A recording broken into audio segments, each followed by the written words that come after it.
Um grande abraço a você, amigo que acompanha o canal David Xavier. Seja mais uma vez muito bem-vindo a esse canal.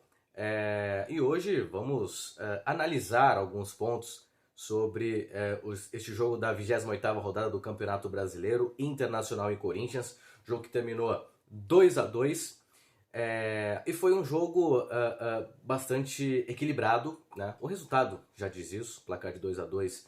Eu não gosto de falar de justiça no futebol, mas acaba sendo relativamente justo, porque um primeiro tempo de Internacional, um segundo tempo mais aí do Corinthians, né, que mudou totalmente a sua forma de jogar. Mas enfim, para falarmos desse jogo, vamos começar com a disposição das duas equipes. O Internacional que veio no 4-4-2, da mesma forma que veio o Corinthians, né? O Corinthians começou no 4-4-2 e o Internacional também. A diferença é que o Corinthians ele foi muito mal no primeiro tempo. Aliás, foi péssimo no primeiro tempo. O Corinthians foi muito bagunçado, desorganizado, não conseguia trocar passes. O Internacional rapidamente e facilmente retomava a bola do time do Corinthians quando perdia e ele tomou as rédeas do jogo, jogando em casa, tomou as rédeas da partida, mostrando ser um time mais organizado, pelo menos na primeira etapa. Foi um time mais organizado o Internacional, na sua disposição de 4-4-2, mas era um Inter mais adiantado, né? Sem a posse de bola, o Inter adiantava o seu time, então era basicamente um 4-2-4, porque ficava o Tyson e o Yuri Alberto nessa linha de frente, mais centralizados. Pela esquerda jogava o Patrick e pela direita jogava o Edenilson, com os dois volantes ali no meio também encaixotando a marcação nos meias do Corinthians, e já passando a dificuldade de saída para o Corinthians naquela linha de quatro que fazia frente. E os zagueiros indo também à frente, né, avançando a linha. Então encurtava muito o espaço para o Corinthians trabalhar e dificultava a saída. Além disso, o Corinthians mal organizado taticamente, não acelerava o passe, errava muitos passes porque o Inter se posicionava muito bem na linha de passe do Corinthians e com isso rapidamente retomava a bola. E o gol do Internacional sai exatamente nessa situação em que o Corinthians ele se fecha, mas não encaixa a marcação, não marca junto, que foi um erro crasso do Corinthians na primeira etapa e que vai culminar no segundo gol do Internacional também. Então os dois gols que o Corinthians leva foi por falta de encaixe de marcação e de pegada mesmo. Primeiro gol, a linha está montada, né? A linha está montada. E o interessante perceber é que o Internacional, quando tem a posse de bola, e no primeiro tempo foi mandante no jogo, fez o que quis com o time do Corinthians, sofreu muito pouco o Internacional. O Inter, quando tinha posse de bola, liberava os dois laterais, a princípio o Mercado, que é zagueiro, mas começou pelo lado direito, e o Moisés pelo lado esquerdo. O Tyson ele voltava mais para o meio campo, então o Yuri Alberto acabou ficando realmente isolado lá junto com os zagueiros do Corinthians. O Edenilson fechava também pelo meio e o camisa 88, o Patrick, pelo lado esquerdo, ele fechava um pouco mais também entre o meio e o ataque. Então o fato do Edenilson vir por dentro, o Patrick também vir por dentro, fazendo meia e ataque, abre caminho para os laterais do Inter avançarem.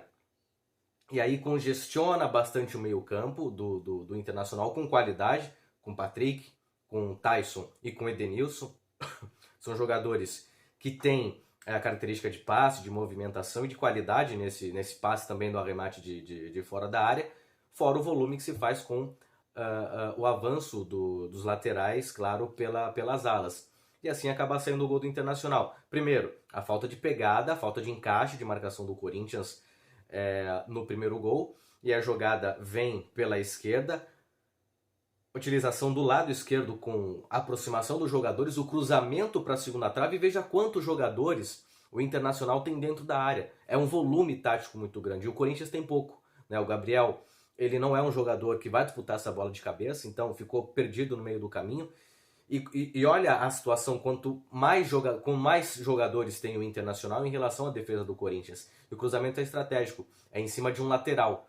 O Fagner sofre muito com essas jogadas aéreas, o Fábio Santos nem tanto quanto o Fagner, mas nessa acabou sofrendo, porque eram dois jogadores, um chega pela frente e o outro chega por trás. Volume muito grande do Internacional. E o Inter consegue abrir 1-0. Mas assim, o Corinthians foi tão mal no primeiro tempo, tão desorganizado taticamente, ainda tentava algumas espetadas, mas eram jogadas pontuais, tentando aproveitar a parte técnica dos seus jogadores. O principal jogador do primeiro tempo, ou o que menos pior foi, que tentou alguma coisa, foi o Renato Augusto. E é um jogador de qualidade que a gente conhece, né? O Gabriel Pereira também vem surgindo muito bem nesse time do Corinthians. Tentou algumas jogadas individuais, mas faltou o coletivo para jogar junto com ele. Que foi o que aconteceu no segundo tempo, a mudança do time do Corinthians, que a gente vai falar daqui a pouco. Mas o Corinthians foi tão mal, taticamente, coletivamente, e apostando em jogadas pontuais, muito na individualidade dos seus jogadores, Renato Augusto, Roger Guedes, que foi mal no primeiro tempo, não conseguiu as jogadas individuais, e tem potencial para fazer isso, né, esses jogadores que eu citei. O próprio Juliano foi muito sumido, porque no 4-4-2 ele estava muito atrás, estava na linha de volante, então para chegar à frente demorava um pouco. Como o Inter estava marcando sob pressão, o primeiro que o Corinthians não tinha tanto a bola, então ele nem tinha tanta possibilidade de chegar à frente. E quando o Corinthians tinha a bola, tentava rapidamente finalizar a jogada. Isso não dava tempo dos jogadores de trás subirem, como nós vimos pouco o Fagner subir pelo lado direito, nós vimos poucas vezes também o Fábio Santos pelo lado esquerdo. A mesma coisa acontece com o Juliano, o conceito da falta de posse de bola, que é o que no caso teve o Internacional para poder encaixar o seu desenvolvimento tático, como eu falei, do volume tático, avançando os laterais, fechando os pontas, o Edenilson vindo mais pelo meio, o Patrick como o meia pelo lado esquerdo, chegando também no ataque para incomodar ali a defesa do Corinthians junto com o Yuri Alberto. Então o Corinthians foi péssimo no primeiro tempo, e o fato do Corinthians ter sido péssimo coletivamente, taticamente na primeira etapa, mostrou um pouco mais de organização do Internacional no primeiro tempo. Não que o Inter seja também o suprassumo de equipe, teve uma organização básica para ganhar o primeiro tempo. Mas eu até acompanhava os melhores momentos aqui, para tirar algumas ideias também do jogo, e eu percebi que no primeiro tempo foram poucas finalizações do Internacional, e me fez refletir, porque a gente fica tão ligado na parte tática, na movimentação, claro, em algumas finalizações também, mas o fato de ter acompanhado os melhores momentos me lembrou que o Inter finalizou pouco, e realmente o Inter teve posse de bola, rondou mais a área do Corinthians, mas finalização teve a do gol, e poucas com grande perigo na primeira etapa. Então o Inter teve mais controle do jogo, mas deveria ter partido para cima, deveria ter aproveitado o péssimo momento que o Corinthians teve no primeiro tempo. Aí vem o segundo tempo, e aí vem a mudança do Corinthians, aproveitando um conceito que teve na primeira etapa, que foi tentar as individualidades. Renato Augusto, o Gabriel Pereira, o Roger Guedes. Aí vem a mudança com a entrada de um volante, né? E esse volante ele muda taticamente o Corinthians, que sai do 4-4-2 e vai para o 4-1-4-1. Então, o que acontece? O Juliano, que estava na linha de volante do primeiro tempo, né, no 4-4-2, por dentro, ele continua por dentro, mas avança um pouco mais. Então, você tem a linha de zagueiros, né, 4, o jogador à frente, o único volante, o volante de maior contenção, e aí que muda a situação tática. Outra linha de 4 à frente desse volante, que ficou com o Juliano por dentro, juntamente com o Gabriel Pereira, aberto pelas pontas o Roger Guedes e o Mosquito pelo lado direito, que também entrou no segundo tempo. E lá na frente, centralizado e isolado, mas também jogando com a cabeça, jogando com a inteligência, jogando com a qualidade que tem, com a experiência que tem, o Renato Augusto. Isso foi crucial, fundamental para a mudança do Corinthians no segundo tempo. A organização tática que fez aparecer o maior poder técnico dos jogadores. Um problema que o Corinthians teve no primeiro tempo, como eu falei, foi a falta de competitividade, de aproximação, de encaixe de marcação, coisa que o Inter teve no primeiro tempo. Mas vejam que no gol do Corinthians, no pênalti criado ali pelo Roger Guedes, o Inter forma um conceito de triangulação, que é básico no futebol, o conceito lateral de triangulação, mas não encaixa a marcação. E aí, numa situação de triângulos, né, de 3 jogadores de defesa do Internacional para 2 jogadores do Corinthians apenas numa jogada lateral, a jogada flui pelo fato de não ter o encaixe da marcação. O Edenilson para na jogada. O Edenilson, que tem a responsabilidade como um jogador que joga pelo lado direito na linha de meio campo, que tem a responsabilidade de voltar quando o adversário tem a posse de bola, ele volta, mas para na jogada. E aí possibilita todo o buraco na defesa do Internacional, em qual avança o Roger Guedes e aí acaba saindo o pênalti claríssimo para o time do Corinthians, que dá uma sobrevida, né? Mas mesmo assim, ainda no começo do segundo tempo, o Corinthians não conseguiu mostrar isso. E o Inter teve uma bola na trave ainda com o Yuri Alberto, com uma jogada muito bem criada pelo lado esquerdo, em mais uma falta de marcação, de pegada do Corinthians por aquele setor, por aquele lado, em cima do Fagner, né? E aí a jogada vem pela esquerda e o Yuri Alberto consegue a finalização, joga a bola na trave e é mais uma situação crucial. Quem não faz, toma. Futebol é assim. E o Corinthians, que foi mal no primeiro tempo, conseguiu melhorar na segunda etapa por conta dessa modificação tática que aproximou mais os jogadores, que liberou mais os jogadores. Juliano é um jogador que tem que jogar mais próximo do gol, Renato Augusto mais próximo do gol, sem tanta responsabilidade de marcação. Claro que no futebol de hoje todos têm que marcar, acompanhar, fechar a linha de passe, enfim. Mas o desenho do jogo era esse. E foi bem o Silvinho nessa alteração que modificou muito taticamente do Corinthians. Uma peça que ele modificou, aliás duas, né, colocando um volante e o Mosquito pelo lado direito, deu velocidade, mudou o time taticamente, lançou o time à frente para ocupar mais o campo ofensivo, para dar uma encurralada do Internacional também, para mostrar para o Inter que ele vai ser espetado, e assim foi depois daquele lance que o Yuri Alberto acabou chutando a bola na trave. E aí vem também o segundo gol do Corinthians, né? E o que me chama a atenção é, mais uma vez, a passividade. O mesmo erro que o Corinthians teve no primeiro tempo, o Internacional praticou na segunda etapa. Por quê? Percebam no segundo gol o volume defensivo que tem o Internacional. O Inter se recompõe, o Inter consegue a recomposição rápida. Então posta os seus jogadores à frente da linha de defesa, à frente da grande área, como tem que ser. E mesmo assim o Corinthians consegue trabalhar a bola na individualidade dos jogadores, principalmente com o Gabriel Pereira.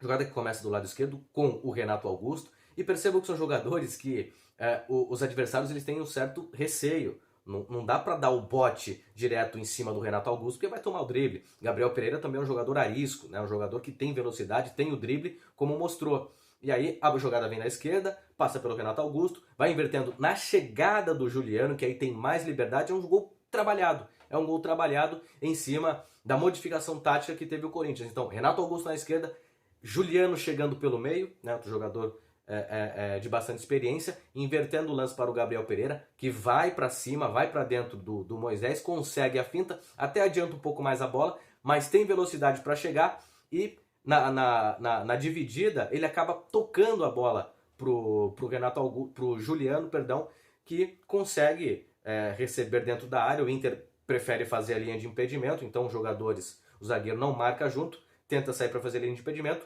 sai atrasado, o Juliano consegue receber com liberdade dentro da área e tem total tranquilidade para poder fintar o goleiro, abrir espaço e bater pro gol.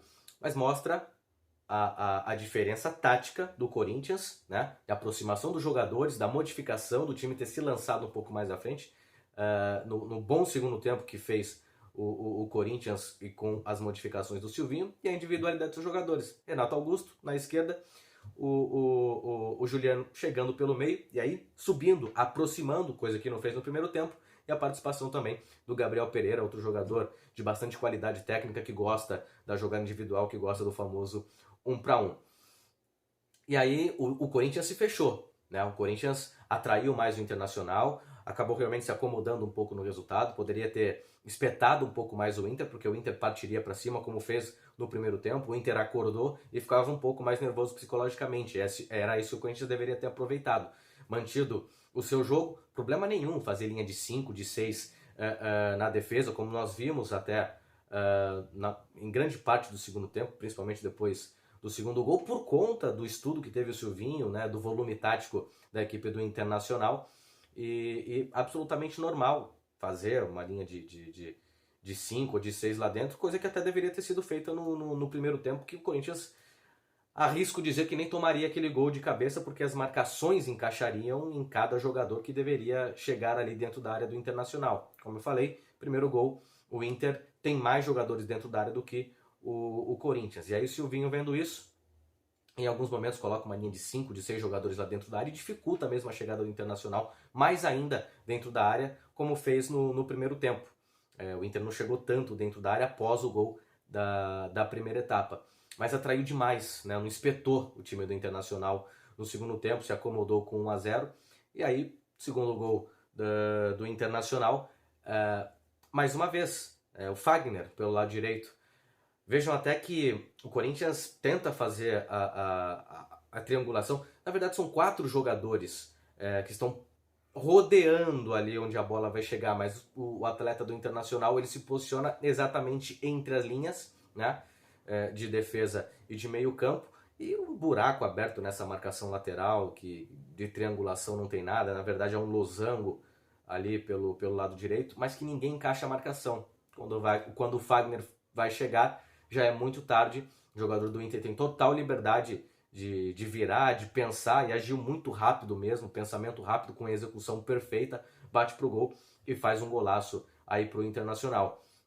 Então, um jogo de várias alternâncias, né? E de praticamente mesmos erros. A falta de pegada, a falta de aproximação no homem que tem a bola. Assim o Inter tomou gol, assim o Corinthians tomou gol. O conceito de volume tático, o Inter com mais volume tático ofensivo no primeiro tempo, o Corinthians não entendeu e não fez esse volume defensivo para segurar o Internacional na primeira etapa. No segundo tempo teve um pouco mais de volume, liberando seus principais jogadores para atuar mais no campo do Internacional. O Inter não conseguiu se achar na segunda etapa, não encaixou a marcação na movimentação dos jogadores que teve o Corinthians, demorou a entender a mudança tática e técnica do time corintiano, mas também acabou fazendo o gol de empate em cima da falta de marcação, de encaixe de marcação forte, de pegada do Corinthians na primeira etapa. Então, jogo de bastante alternâncias, um primeiro tempo melhor do Internacional, segundo tempo melhor do Corinthians, e as mudanças do segundo tempo dão uma sobrevida aí até o Silvinho, que estava sendo muito criticado. Realmente, no primeiro tempo, o time foi péssimo, o time foi mal trabalhado, né? O time taticamente, coletivamente, foi muito ruim. O Corinthians foi tão ruim que fez parecer que o Internacional era uma grande equipe. E nem é bem assim. O Inter tem um trabalho, uma organização melhor até do que a do Corinthians. Mas no primeiro tempo fez parecer que o Inter era o supra-sumo do futebol e nem é isso, de tão abaixo que o Corinthians foi. Quando mudou na segunda etapa, as coisas se encaixaram, o Corinthians foi melhor e deu realmente uma assustada no Inter, que só foi acordar no finalzinho por conta de mais uma falha do time do Corinthians. Tá certo? Essa foi a análise de Internacional e Corinthians, um jogo bastante movimentado, bastante interessante, com erros e acertos como nós analisamos aqui nesse vídeo. Se você gostou, deixa aí o seu like, né? Deixe o seu curtir. Siga este canal, o canal David Xavier aqui no YouTube. Ficarei muito feliz em saber que você está acompanhando esses conteúdos. E por hoje é isso. Voltamos então em uma próxima oportunidade com mais análises aí do futebol brasileiro, do Campeonato Brasileiro, o que surge de importante aí no futebol. Tá certo? Grande abraço e até a próxima.